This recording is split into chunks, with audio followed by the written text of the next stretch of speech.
بسم الله بسم الله إن الحمد لله نحمده ونستعينه ونستغفره ونعوذ بالله من شرور أنفسنا ومن سيئات أعمالنا من يهد الله فلا مضل له ومن يضلل فلا هادي له وأشهد أن لا إله إلا الله وحده لا شريك له وأشهد أن محمدا عبده ورسوله أما بعد فإن خير الكلام كلام الله وخير الهدي هدي محمد صلى الله عليه وسلم وشر الأمور محدثاتها وكل محدثة بدعة وكل بدعة ضلالة وكل ضلالة في النار السلام عليكم ورحمة الله وبركاته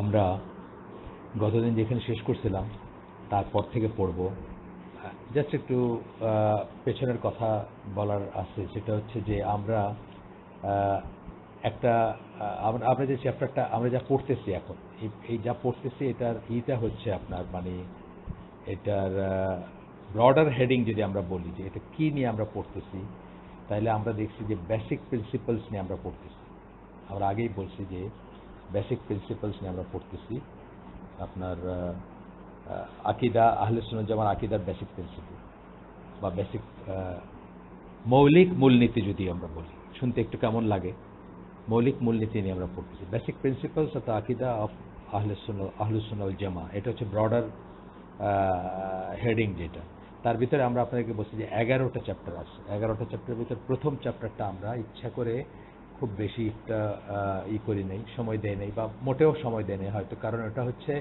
ইমানের স্তম্ভগুলা নিয়ে যে আলোচনাগুলো তাওহীদের ভাগগুলা নিয়ে আলোচনা যেটা আমরা এলসওয়্যার অন্য জিনিসে বা অন্য কিছুতে অনেকবার পড়ি বা পড়ে থাকি এই জন্য সেটাকে আমরা একটু পাশ কাটাই দিয়েছি এবং ওইটাই অনেক বড় ছিল ওই চ্যাপ্টারটা তারপরে চ্যাপ্টারগুলো ছোট ছোট 2-3 পৃষ্ঠা করে চ্যাপ্টারগুলো তো সেকেন্ড চ্যাপ্টার থেকে নিয়ে অনওয়ার্ড আমরা পড়তেছি এবং এখন আমরা আসি আপনার সেই হিসাবে শেষ চ্যাপ্টারের আগের চ্যাপ্টার 10 নম্বর চ্যাপ্টারে আছি আমরা 11টা চ্যাপ্টার আছে এরপরে আরেকটা চ্যাপ্টার আছে তারপরে আমাদের এই আলোচনা মানে যে লাইন ধরে আমরা আলোচনা করতেছি এটা শেষ হয়ে যাবে তো এখানে যে চ্যাপ্টারগুলো আমরা পড়ছি অলরেডি জাস্ট একটা রিভিউ করার জন্য যাতে আপনারা যারা পরে জয়েন করছেন অথবা যারা আসেনও সাথে তারাও যেন মনে করতে পারেন যে আমরা কি কি নিয়ে পড়ছি প্রথম এই 11টা চ্যাপ্টারের ভিতরে প্রথমটা বাদ দিয়ে সেকেন্ড চ্যাপ্টার থেকে আমরা যেটা পড়ছি সেটা হচ্ছে ডেফিনেশন অফ ইমান পড়ছি আমরা অ্যাকর্ডিং টু আহলে সুন্নাত ওয়াল জামাত তারপরে আমরা পড়ছি অ্যাটিটিউড অফ আহলে সুন্নাত ওয়াল জামাত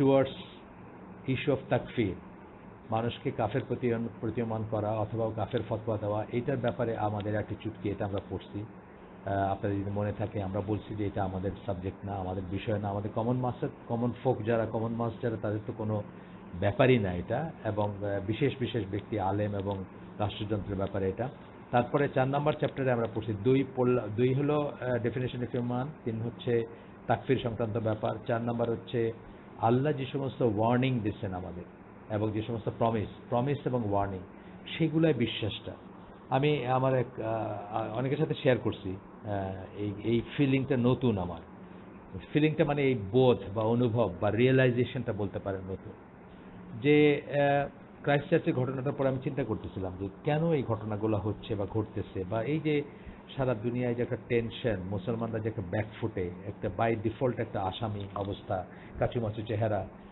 সবসময় একটা মানে কি বলবো মানে চোরা একটা ভাব বা সবসময় কে মানে রিসিভিং এন্ড যেটাকে আমরা বলি মানে সবসময় তারা বাই ডিফল্ট তারা দোষী তারা নিগৃহীত তারা ডিসক্রিমিনেটেড বা এইসব যে সমস্ত ব্যাপারগুলো তো আমি চিন্তা করতেছিলাম যে আমরা এই যে হাসাদের উপর যে বইটা পড়ছি ওই বইটা পড়তে গিয়ে আমাদের একটা অনেক নতুন জিনিস আমরা নতুন বলতে পুরানো জিনিস কিন্তু নতুন করে আমরা রিয়েলাইজ করছি সেটা একটা হচ্ছে যে আপনার উপর যে সমস্ত ক্যালামিটি আসে মানে বা যে সমস্ত বিপদ আসে ট্রায়ালস এন্ড ট্রিবিউলেশন যেগুলো আমরা বলি ফিতনা বলি অথবা টেস্ট বলি অথবা বিপদ বলি অথবা আযাব বলি যাই বলি মানে যেটাতে আমরা কষ্ট পাই যেটাতে আমরা আমাদের হৃদয়টা ভেঙে যায় অথবা আমরা কষ্ট পাই সেই জিনিসগুলা অথবা ইমান নিয়ে টানাটানি শুরু হয় বা জীবন নিয়ে টানাটানি শুরু হয় বা ইমান আমার থাকবে কিনা সেটা নিয়ে সন্দেহ হয় মানে এই সমস্ত ক্রাইসিস যেগুলো আসে সেগুলা আমাদের হাতের কামাই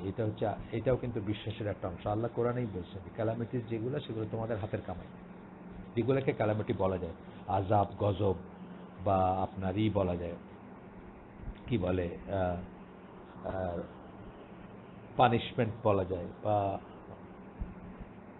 এই ধরনের যে সেন্সগুলা, যে শব্দগুলো আমরা ব্যবহার করি সাধারণত, সেগুলোর কথা আমি বলতেছি যে সেই জিনিসগুলা যেগুলা আমাদের উপর আসে, আমাদের ভিত নড়ায় দেয়, বা আমরা হতবিবল হয়ে যায় যে আমরা কি করব, সেগুলো আমাদের হাতের কামাই বা আমাদের নিজেদের আর্ন করা। তো এই সমস্ত কথা বলতে গিয়ে একটা জায়গায়, বা এই সমস্ত কথা নিয়ে চিন্তা করতে গিয়ে আমি চিন্তা করতেছিলাম ক্রাইস্ট চার্চের ঘটনাটা পরে, যে ধরেন কলোনাইজেশন মুসলিম উম্মাহ 1798 সাল থেকে শুরু হয়েছে, গোটা আপনার ঊনবিংশ শতাব্দী, যেটা অর্থাৎ 1800 সামথিং যেটা আমরা বলি সেটা ঊনবিংশ শতাব্দী, এবং গোটা বিংশ শতাব্দী 1900 সামথিং যেটাকে বলি ওইটা, এবং এখন তো আমরা একবিংশ শতাব্দীতে আছি। এই সময় ধরে মুসলমানরা তো আসলে গ্র্যাজুয়ালি আস্তে আস্তে আস্তে আস্তে এটা বাড়ছেই, যে আল্লাহর উপর ভরসা চলে গেছে, আল্লাহ সিস্টেমের উপর ভরসা চলে গেছে, সুন্নাহর উপর ভরসা চলে গেছে, রাসূল সাল্লাল্লাহু আলাইহি ওয়াসাল্লাম যে ওয়ে অফ লাইফ দিয়ে গেছেন সেটার উপর ভরসা চলে গেছে।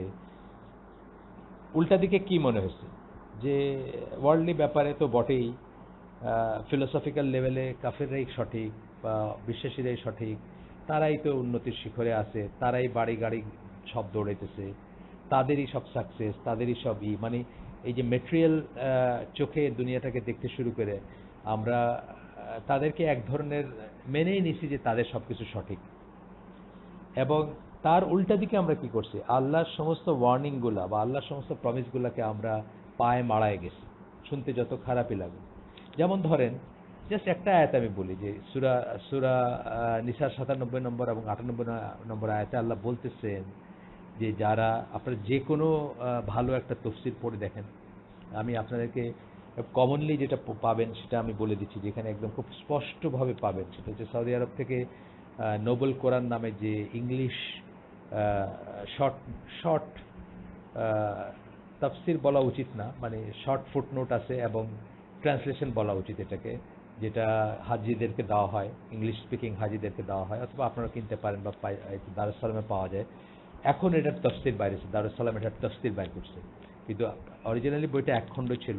এখন সম্ভবত, আই এম নট শিওর, আমি সৌদি আরবে ছিলাম যখন এই বছর, এই জানুয়ারি মাসে, তখন রিয়াদে আমরা দারুস সালামের এসে গেছিলাম দোকানে, সেখানে দেখলাম যে নতুন ওই সেট একটা বক্সে পাওয়া যায়, সম্ভবত 6 খণ্ড, I am not sure, noble কোরআনেরই ওই ট্রান্সলেশনটা তফসির ফর্মে বাইর করছে মনে হয়, আরেকটু এক্সপ্লেনেশন বা এই দিয়ে। কিন্তু এক খণ্ডে যেটা, সেটাতেও আমি বলতেছি যে সেটা যদি আপনি থাকে বাসায়, বা আপনি যদি কালেক্ট করতে পারেন, আপনি দেখবেন সূরা নিসার 97-98 আয়াতে আল্লাহ কি বলতেছেন, যে যাদেরকে নিজের উপর জুলুমরত অবস্থায় মৃত্যুর ফেরেশতারা জান কবজ করতে আসবেন, তাদেরকে জিজ্ঞেস করবেন যে তোমাদের এই দুরবস্থা কেন, অর্থাৎ তোমরা কেন কাফেরের দেশে আসো, কাফেরদের মাঝখানে, মুশরিকদের মাঝখানে কেন আসো? আল্লাহর দুনিয়া কি প্রশস্ত ছিল না যে তোমরা সেখান থেকে বের হয়ে গিয়ে অন্যত্র যাইতে পারতা, হিজরত করতে পারতা? এটা কিন্তু কোরআনের আয়াত, আমি কিন্তু হাদিসের কথা এখনো আসিনি, কোরআনের আয়াতই বলতেছি। এরকম আরও আছে, আরও ওয়ার্নিং আছে, কিন্তু আমরা একটা কথা জাস্ট বলতেছি। তো সেখানে লোকজন বলবে, মানে যাদের জান কবজ করা হচ্ছে তারা বলবে আমরা জমিনে দুর্বল ছিলাম, বা আমরা ছিলাম, তখন বলা হবে যে তাদেরকে জাহান্নামে নিক্ষেপ করা হবে, এক্সেপ্ট বলে আল্লাহ 98 নম্বর আয়াতে বলতেছেন। আমি জাস্ট জিসটা বলতেছি আপনাদেরকে, পুরো আয়াত তো আমার মুখস্থ নাই, আমার সামনে ওই আয়াতগুলো নাইও, এখন আপনারা দেখে নিন, সূরা নিসার 97 এবং সূরা নিসার 98 নম্বর আয়াত। এক্সেপ্ট বলে আল্লাহ বলতেছেন যারা দুর্বল, রিয়েলি দুর্বল, শিশু, বৃদ্ধ, নারী, এবং যারা পথ খুঁজে পাবে না, মানে কিভাবে হিজরত করতে হবে সেটার পথ খুঁজে পায় না। এটা আমি অনেক আলোচনায় বলছি, যে যেমন ধরেন আমাদের সিলেটিরা তো সবচেয়ে আগে বাংলাদেশ থেকে মাইগ্রেট করতে শুরু করছিল ইউকেতে বা ইউরোপে বা এলসওয়্যার। তো সেই কবে মুস্তফা আলীর বইতে দেখলাম যে ফ্রান্সে নেমে গেছে বা থেকে গেছে, আসে নাই, মা কাঁদতেছে দেশে, এই নিয়ে গল্প আছে ওনার ওই নির্বাসিত গল্পের ভিতরে দেখলাম যে এই নিয়ে গল্প, যে ফ্রান্সে থেকে গেছে, কান্নাকাটি করতেছে, মা দেশে কাঁদতেছে, ওই বউ এখানে আসতে দিবে না। তো এই সমস্যা, এগুলো তো 100 বছর আগের কথা বা আরো আগের কথা। তো যেটা বলতেছি যে এই যে বললেন আল্লাহ যে তাকে জাহান্নামে নিক্ষেপ করা হবে, এই কথাটাকে আমরা সামান্যতম গুরুত্ব দিছি কোনোদিন? সামান্যতম চিন্তা করছি নাকি আমরা জানি যে আল্লাহ এরকম ধমক দিচ্ছেন? সো আল্লাহর ওয়াদা যেগুলো আছে, সুসংবাদ যেগুলো আছে, আল্লাহ যেখানে বলছেন যে জান্নাতে এই দিবেন বা ওইরকম দিবেন বা এরকম উচ্চ আসনে বসাবেন কাউকে, বা যা যা বলছেন আল্লাহ, যত প্রমিস আল্লাহর এবং রসুলের আছে এবং যত ওয়ার্নিং আছে, মানে যত ধমক আছে বা আছে, এগুলোকে আক্ষরিক অর্থে আহলে সুন্নাত জামা বিশ্বাস করে বা আক্ষরিক অর্থে এগুলোকে মর্যাদা দেয়, বিশ্বাস করে, গুরুত্ব দেয়। কিন্তু আমরা দেখেন আমাদের জেনারেল মুসলিমদের কথা বলতেছি, এই যে মরে যেতেছি আমরা ভূমধ্য সাগরে ডুইবা, আমরা আসলে আল্লাহর এই সমস্ত ওয়ার্নিংগুলো কি কোনোদিন চিন্তা করছি? কোনোদিন কি আমাদের ধর্তব্যের ভিতরে আসে? ধর্তব্যের ভিতরে তো আসেনি। আমরা এগুলা পায়ে মারায় যা ইচ্ছা তাই করে বেড়াইতেছি। এটার ব্যাপারে শুধু বলতেছি না, এই যে আপনার whoever imitates the people is one of the, আপনি দেখেন সমস্ত মুসলিম দুনিয়া এখন মানে ইমিটেটিং অফ দ্য কুফফার, যেটাকে আমরা বলি, মানে কাফেরের মতো কেমনি করে হওয়া যায় চলনে বলনে, শিক্ষায় দীক্ষায়, কাপড়ে চোপড়ে, জীবনে, দাম্পত্য জীবনে, লাইফস্টাইলে, ঘরে, মানে নেম এনিথিং, যে কোনো ফিল্ড বলেন, আমরা তো তাদের মতো হওয়ার জন্য হয়ে গেছে। অথচ এটা খুব গর্হিত একটা জিনিস ধরা হইতো, বা আল্লাহ রাসূল বলছেন যে মানে যারা তাদেরকে ইমিটেট, বা আল্লাহ বলছেন যারা কোরআনে বলছেন যারা ইহুদি এবং খ্রিস্টানদের কে সাথে আউলিয়া হিসাবে নিবে, তাদেরকে পছন্দ করবে, কত আয়াত আছে।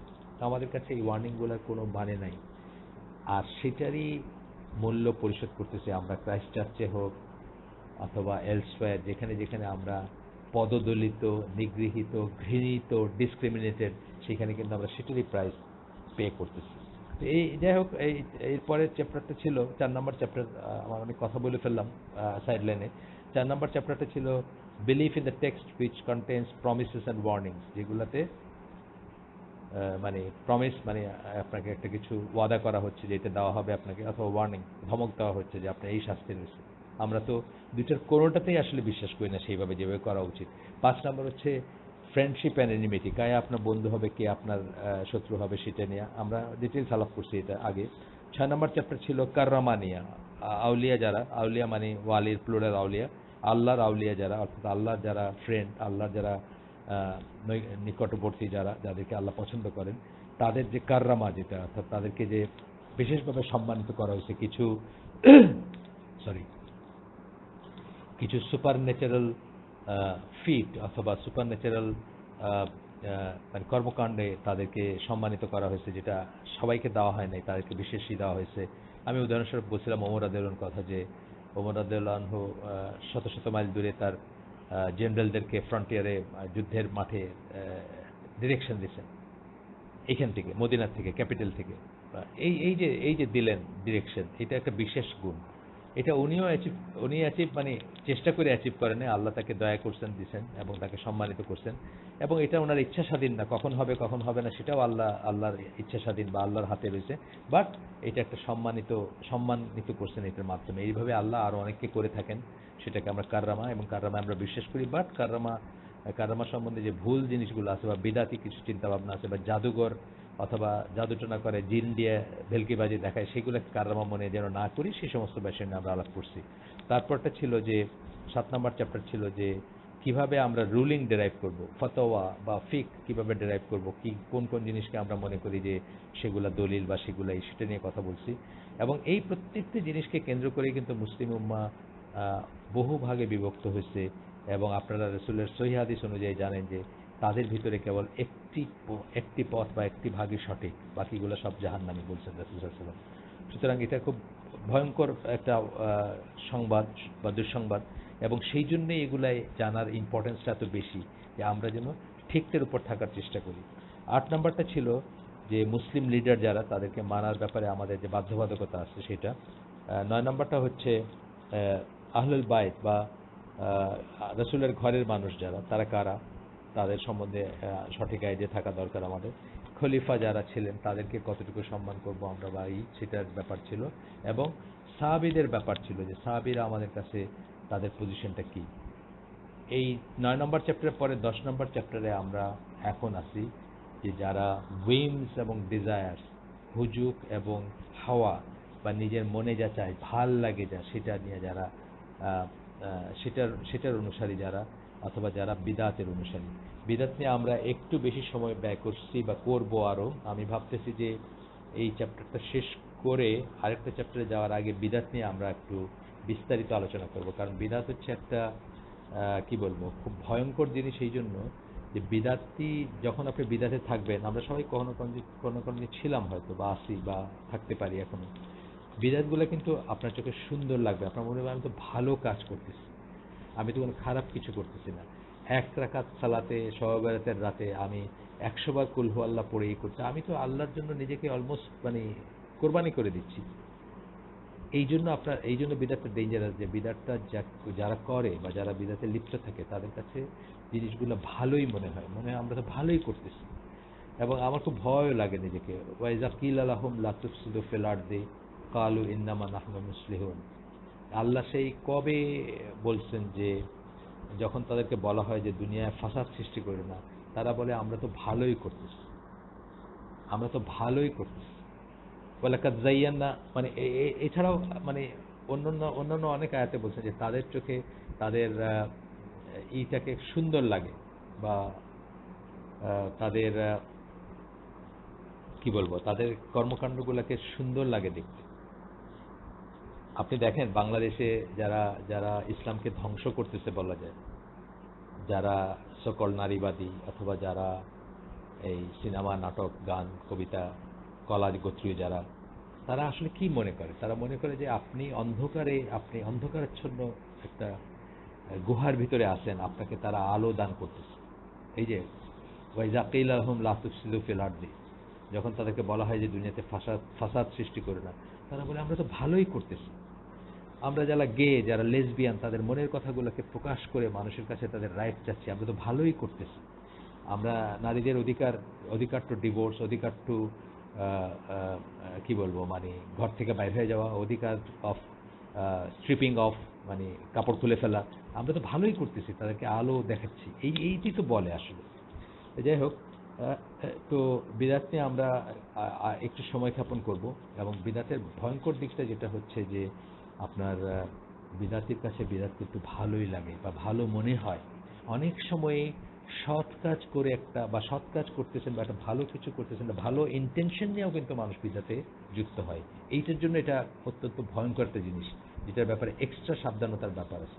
যেমন ধরেন, আমি একটা উদাহরণ দিই, কমন উদাহরণ, খুব আমি আগেও বলছি হয়তো, যে যারা এই দেশে বা বাংলাদেশ, পাকিস্তান, ইন্ডিয়া বা ভারতবর্ষে যারা নিয়তের প্রচলন করছিলেন, নাওয়াইতু নুসাল্লি আলিল্লাহি তাআলা রাকাতা সালাতিল ফজরে ফরদুল্লাহি তাআলা, মানে যাই একটা ফজরেরটা বললাম আর কি। এরকম জিনিস আরও পাবেন আপনারা। আমি ছোটবেলায় শেখা, আমি জানি না কারেক্ট বললাম কিনা, সম্ভবত কারেক্ট বলছি। এটা তো আমরা খুব রিলিজিয়াসলি শিখছি জিনিসটা। তো যারা এই জিনিসটা চালু করছিলেন তারা আসলে কি ভাবছিলেন? তারা ভাবছিলেন যে আমরা আজামি, আমরা নন আরব, আমরা তো আরবি জানি না, বা আমরা দিনে নতুন, নমশূদ্র থেকে আমরা মুসলমান হয়েছি ইন্ডিয়াতে বা বাংলাদেশে। সো আমরা যদি ভুল করে ফেলি, যদি আসরের সময় জোহরের সময় আসর এই ধরনের করে ফেলি, বা নিয়তটা করতে যদি ভুলে যাই, বা কিছু একটা মনে করে তার একটা ফর্মুলা বানিয়ে দিয়েছেন যে এই নামাজে রেখে এটা পড়ে দাঁড়ায় যাবে, একটা ভালো ইন্টেনশন নেই করছে। কিন্তু প্রকারান্তরে কি হয়েছে দেখেন, এই নিয়তের জন্য মানুষের দেখবেন জামাত ছুটে যাচ্ছে, ওয়াক চলে যাচ্ছে। একবার নিয়ত পড়তেছে, পড়ে মনে করছে একটা শব্দ ভুল পড়ছে, আবার সেটাকে শুরু থেকে পড়তেছে। এটা তো গেল একটা সাইড। যাই হোক, আরেকটা জিনিস কি, যেটা মনে করার যে ব্যাপারটা, যেটা সুন্নাহ, সেটা তো চলেই গেছে।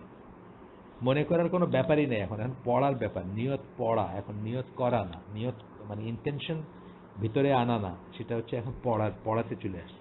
তো এই যে এইভাবেই দেখবেন যে আরও, আমি আপনাদেরকে বলছি যে সিলেটে একদিন একটা হালাকাতে একজন কওমি মাদ্রাসার শিক্ষিত লোক, উনি এখন আর মাদ্রাসা লাইনে নাই, বাট শিক্ষা দীক্ষা ওইসবেই অনেক অনেক পড়াশোনা করছেন। যাই হোক, তো উনি আমাদের একসময় 40-4 দিনের কথা হচ্ছে, একসময় বলতেছে যে এগুলো আমরাও জানি, মানে 40 আর 4 দিন যে ইসলামে নাই সেটা উনিও জানেন, এটা আমার বললেন আর কি।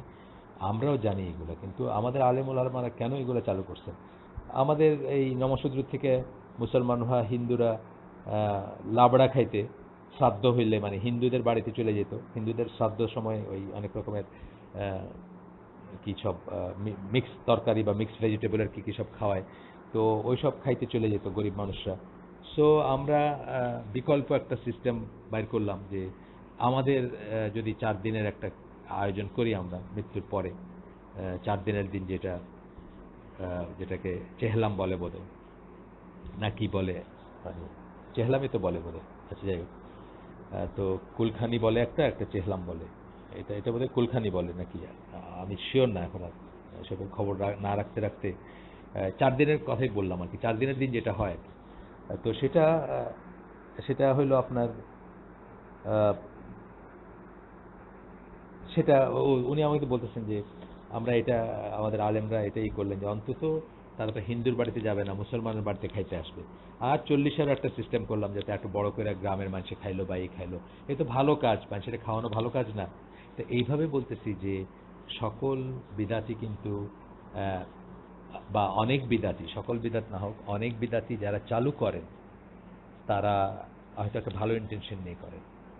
যেমন মিলাদুন নবীর কথা আমি গতদিন বললাম যে তাদের মনে এটা আসছে যে ঈসা আলাইহিস সালাম যদি এত সম্মান পাইতে পারেন, সারা দুনিয়ায় ক্রিসমাস ট্রি সাজানো হয়, লাইটিং হয়, কত কিছু হয় তার জন্মদিনে, আমাদের নবী তো তার চেয়েও শ্রেয়, বা তার চেয়েও নবীদের যেহেতু সৈয়দুল মুরসালিন, তো উনি তো তার চেয়েও উপরে, তার স্থান সৈয়দুল মুরসালিন আমাদের নবী, উনি তো নবীদের সর্দার ধরেন, বা আমরা জানি তার মর্যাদা সবচেয়ে। সো ওনার তো আরও বেশি সম্মান প্রাপ্ত। অ্যাপারেন্টলি শুনতে কত সুন্দর লাগে জিনিসটা, সত্যি কথাই তো। নবীকে আমরা, আমাদের কাছে কি ডিমান্ড করা হয় যে আমাদের নিজেদের চেয়ে বেশি ভালোবাসো আল্লাহকে এবং নবীকে, রাসূলকে, আমাদের রাসূলকে। সো এটা তো শুনতে কত ভাল লাগে যে দেখেন ওরা এরকম করতে পারলে আমরা কেন আরো সম্মানিত করতে পারবো না। এই যে লজিকটা কত সুন্দর লাগে শুনতে, কিন্তু আসলে এটা বেদাত। কারণ এই জন্যই বেদাত সম্বন্ধে আমাদের বেশি বেশি কেয়ারফুল হওয়া দরকার। আসেন আমরা মেইন টেক্সটে যাই এখন। Ahle Sunnat wal Jamaat believe that there are 4 main roots of বিদাত। 4টা উৎস বিদাতের আহলে সুন্নাত ওয়াল জামাত বিশ্বাস করে। 4টা মেইন উৎস, মেইন বললেন কেন, আর অনেক শাখা প্রশাখা আছে সেই জন্য। The Rafidis, the Khawarij, the Qadariyya and the Murjiah. 4টা মনে রাখবেন, এটা খুব সিম্পল মনে রাখা। রাফিদি কারা? শিয়া যাদেরকে, রিজেক্টরস, শিয়াদেরকে রাফিদি বলা হয়। রাফিদি হচ্ছে পরিভাষাগত একটাই আরবিক শব্দ। খাওয়ারিজদের সম্বন্ধে আমরা পড়ছি, যারা কথায় কথায় মানুষকে কাফের জ্ঞান করে, এবং মানে আরও অনেক আপনারা জানেন, আমরা পড়ছি, বা পরে আরেকবার আমরা হয়তো কখনো এটা আলাদা করে পড়বো। এটা সম্বন্ধে জানাটা খুব দরকার, কারণ এরা হচ্ছে সমকালীন অনেক ফিতনা আছে এদের আর কি, যারা কথায় কথায় মানুষকে কাফের মনে করে, মানুষকে হত্যা করে, মানুষকে এই করে, যাই হোক। তারপরে কাদেরিয়া বলতেছেন যারা কদরকে অস্বীকার করে, যারা মনে করে যে আজকে যে আমি আপনাদের সাথে কথা বলতেছি, এই যে এটা আমি বলতে শুরু করার পরে আল্লাহ জানছেন যে আমি কথা বলবো, তার আগে আল্লাহর জ্ঞান ছিল না, নজবিল্লাহ। আমরা আহলে সুন্নাত জামাত কি বিশ্বাস করে যে আমাদের সৃষ্টি করার, এই মহাবিশ্ব সৃষ্টির 50,000 বছর আগে এই আমাদের সমস্ত কিছু লিখে রাখা আছে যে আমরা কি করব।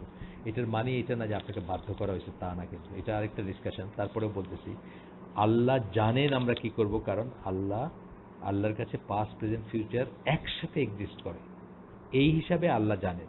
কিন্তু আল্লাহ আপনাকে বাধ্য করেন নাই। আমি আজকে চিন্তা করছি, আল্লাহ আমাকে চয়েস দিয়েছেন, আমি চিন্তা করছি যে আজকে রাতে এইটুকু সময় এই এই হালাকার জন্য বা এই কথাগুলোর জন্য আমি ব্যবহার করব, বা এই লেকচারের জন্য আমি এইটুকু সময় ব্যয় করব।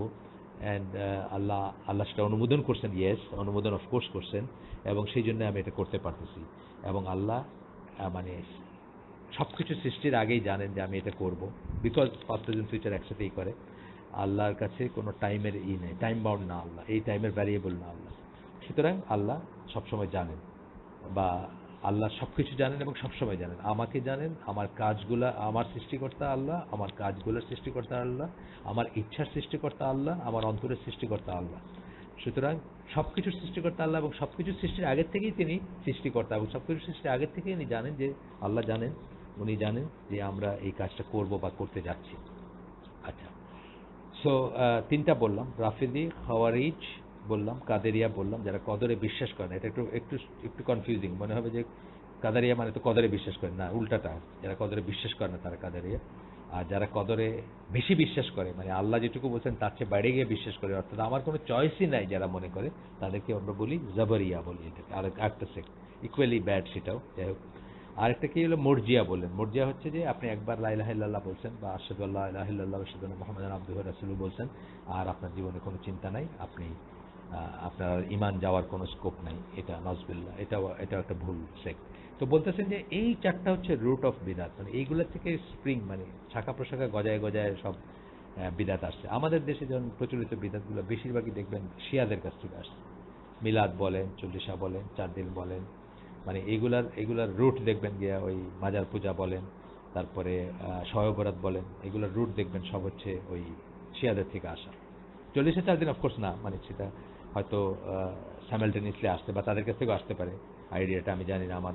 কিন্তু এই মাজার, সুফিজম, এসোটারিক মানে গূঢ় তত্ত্ব, জাহেরি বাতেনি গোপন তত্ত্ব, সবকিছু সবাই জানে না, সবকিছু সবাইকে বলা হয় না, বলা যাবে না, এই সমস্ত ব্যাপার স্যাপারগুলা, সব ফিশি ব্যাপারগুলো সব কিন্তু ঐশের থেকে আসছে, শিয়াদের থেকে আসছে মোস্টলি। আচ্ছা, এরপরে হচ্ছে আহলে সুন্নাত জামা have undertaken praiseworthy efforts to refute the arguments of the followers of whims and desires and innovation. আহলে সুন্নাত জামা কি করবে? যারা এই যে এতক্ষণ ধরে আমি কি করলাম, তাদের আর্গুমেন্টগুলোকে রিফিট করলাম না, তারা যেগুলো বলে, তারা যেগুলো করে, সেগুলোকে রিফিট করতেছি। আহলে সুন্নাত জামা এটা করে, বিদাতীদের তাদের উইমস, ডিজায়ার এবং ইনোভেশন, তিনটা কথা বলতেছেন বারবার। হুজুগ, হাওয়া বা ইচ্ছা, কামনা বাসনা, এবং ইনোভেশন মানে বিদাত, নতুন নতুন আবিষ্কার যেগুলো, সেগুলোকে রিফিট করে Ahle Sunnat Jama. They are always watching out for them, এবং তাদের খেয়াল করে যে তারা কি করতেছে।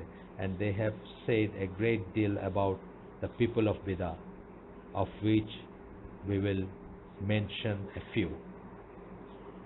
আহলে সুন্নাত জামা অনেক ধরনের সাবধান করে দিয়েছেন। আহলে সুন্নাত জামার ইমাম যারা, স্কলার্স যারা, গত 1400 বছর, 1450 বছর ধরে যারা ইমাম, যারা স্কলার্স, আল্লাহ রাসূল সাল্লাল্লাহু আলাইহি ওয়াসাল্লাম করছেনই সাবধান, তাছাড়া অন্যরাও সাবধান করছেন।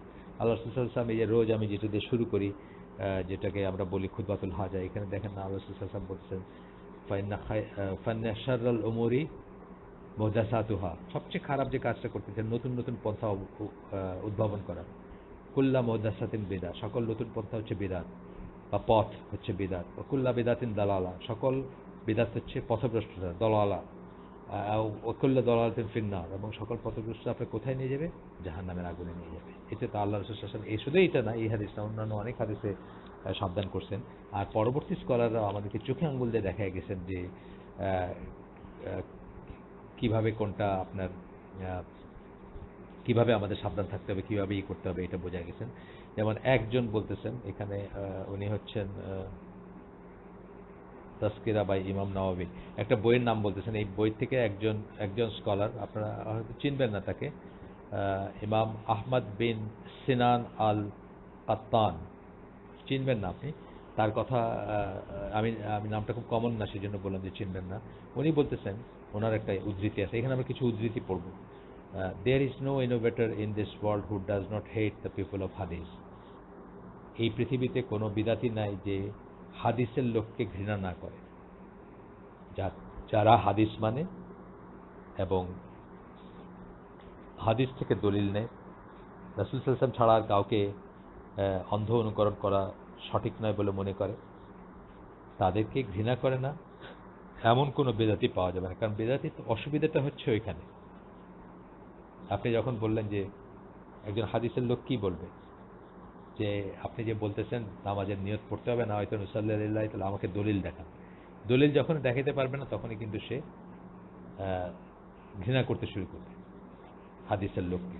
আচ্ছা, তারপরে বলতেছেন পিপল অফ হাদিস, মানে যারা হাদিস মানে, যারা হাদিস নিয়ে চর্চা করে, জেনেরিক ভাবে আহলুল হাদিস, বা আমাদের দেশের আহলে হাদিসের কথা আমি বলতেছি না এখানে, জেনেরিক ভাবে আহলুল হাদিস মানে হাদিস থেকে দলিল নিবে সকল সকল ইমামরা, আমাদের যাদেরকে আমরা ইমাম মানি, সকল ইমাম আবু হানিফা, ইমাম মালিক, ইমাম শাফি, ইমাম আহমদ বিন হাম্বল সহ আরও যত বড় বড় স্কলার আছেন, প্রত্যেকের কথা একটা জিনিস পাবেন, যে আমার কথার বিরুদ্ধে বা বিপরীতে যদি কোনো হাদিস পাওয়া যায়, সেটাই সত্য, আমার কথাটা মানে আমার কথাটা ম্যাটার করে না, ছুঁড়ে ফেলে দাও, এরকম কথা বলছেন ইমামরা। আচ্ছা, তারপরে বলতেছেন কি, and when a man follows innovation he will no longer have any interest in হাদিস। যখন একজন মানুষ, দুইটা কথা বললেন, কিন্তু সে ঘৃণা করবে, আর যখন সে বিদাত করতে শুরু করবে, তার হাদিস নিয়ে সে আর ইন্টারেস্টেড না, বুঝছেন না, সে আর হাদিস নিয়ে ইন্টারেস্টেড না। আমি আপনাদের বলছি না যে আমি একটা গ্রুপের একজন লিডারের সাথে বসছিলাম। সে আমাকে বলতেছিল যে ফেইথের স্টেটমেন্ট হচ্ছে রাব্বুন আল্লাহ, অর্থাৎ আপনি ঈমান আনবেন যে কালেমা যেটা শাহাদা যেটা মুসলমান হবেন কি বলে, রাব্বুন আল্লাহ বলে। তা আমি তাকে বললাম যে অন্তত 50টা হাদিস পাওয়া যাবে যেখানে আল্লাহ রাসূল সাল্লাল্লাহু আলাইহি ওয়াসাল্লামের কাছে কেউ মুসলিম হতে আসছেন এবং উনি বলছেন যে বলো লা ইলাহা ইল্লাল্লাহ। তাইলে আপনি এই যে রব্বুন আল্লাহ বললেন, এটা কেমন হলো? সে আমারে বলতেছে যে হাদিস কে কখন লিখছে, কোথায় লিখছে, কি শুনছে, কি লিখছে, চিন্তা করেন তার লাইনটা। মানে টেকনিক্যালি কিন্তু সে, আমি তাকে ব্র্যান্ড করতেছি না, কিন্তু যে হাদিস মানে না টেকনিক্যালি, বা যে বলবে যে সুন্নাহ মানে না, সেটা জিন্দিক। আপনাদেরকে বলছি জিন্দিক মানে সে হচ্ছে কাফেরের চেয়েও নিকৃষ্ট আর কি। সে ইসলামকে ধ্বংস করতে চায় আসলে। আচ্ছা, গেল এটা। এরপরে একটা উদ্ধৃতি পড়ে না আজকে আর থাক, আমরা অনেক ডিসকাশন করছি আসলে। মানে কয় পেজ পড়লাম, কতটুকু হলো সেটা হচ্ছে বড় কথা। জীবনে কতটুকু চেঞ্জ আসলো বা কতটুকু ধারণ করতে পারলাম সেটা বেশি ইম্পর্টেন্ট। আজকের জন্য তাহলে আমরা শেষ করে দিই এখানে। সুবহানাকা আল্লাহুম্মা ওয়া বিহামদিকা আশহাদু আল্লা ইলাহা ইল্লা আনতা আস্তাগফিরুকা ওয়া আতুবু ইলাইক। আমরা যা শুনলাম তার ভিতরে ভালো কিছু শুনে থাকলে সমস্ত প্রশংসা আল্লাহর, এবং খারাপ কিছু শুনে থাকলে সমস্ত ব্যর্থতা আমার। আমরা এই যে দিনের পর দিন শুনতেছি, ইনশাল্লাহ আমাদের জীবনে তো চেঞ্জ আসতেছে, আসে না? আসা তো উচিত। একটু করে যদি আমরা ভালো কাজ শুরু করি শুনে, একটা খারাপ জিনিস যদি ছাড়ি, তাহলে কিন্তু আমাদের অনেক প্রোগ্রেস হওয়ার কথা। আর তা না হলে আপনাদেরও সময়টা ওয়েস্টেজ, আমারও সময়টা ওয়েস্টেজ। আল্লাহ আমাদেরকে মাফ করুন, আল্লাহ আমাদেরকে সঠিক দিন বোঝার তৌফিক দেন। আসসালামু আলাইকুম রহমতুল্লাহি ওয়া বারাকাতুহু।